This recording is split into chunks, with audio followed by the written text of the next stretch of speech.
people feel very, very invaded, very uncomfortable, very targeted, and they feel like they're being punished, or there's kind of a revenge for the fact that they have a right to be here. It's been over 2 months since the city cleaned up Vancouver's only legally sanctioned encampment in Crab Park. Those who live here were given a designated area to stay in April. As you can see, the encampment area has downsized quite a bit since the cleanup. There are now only 11 residents living here, what started out as 16. And speaking with advocates and residents of the park, they say one of their main concerns is the stark contrast in the number of park rangers and police officers that visit here every morning compared to the amount of people living here, creating what they call an invasive environment. Up to 14 rangers, 4 cops will come in. So it's just really invasive, really making people uncomfortable, making it clear that they're not really wanted, and it just feels like a real targeted invasion. We have park operations staff that go in there as well to do general cleanup. We have sanitation services with staff that will go into that park with cleanup.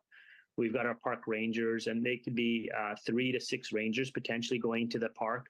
And then there's VPD. Sasha Cristiano is one of the 11 people currently living in the park. He says one of his biggest concerns is trying to make sure his belongings don't get confiscated each morning while he's at work. Like the whole musical chairs game. Oh, if you're not here, and take your spot, and then nobody gets a spot. How many homeless people are there? And there's how many people living here? What the Rangers have been doing on a regular, like on a daily basis, is trying to uphold the GM notice piece, which is really trying to get the compliance to make sure we stay at that place where the site stays and remains safe for them. Director of Parks Amit Ganda says the city is trying to make sure the site does not go back to the state it was in before, which was deemed unsafe and unsanitary. Crab Park advocates like Fiona York say several personal, non-hazardous belongings have been taken from park rangers. It's really clear from the City and Park Board that they want to see an end to this camp, and they are going out of their way to make sure that people are uncomfortable.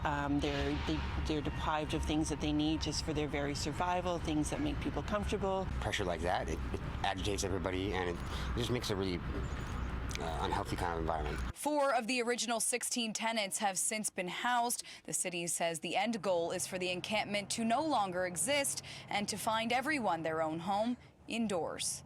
In Vancouver, Kate Walker, City News.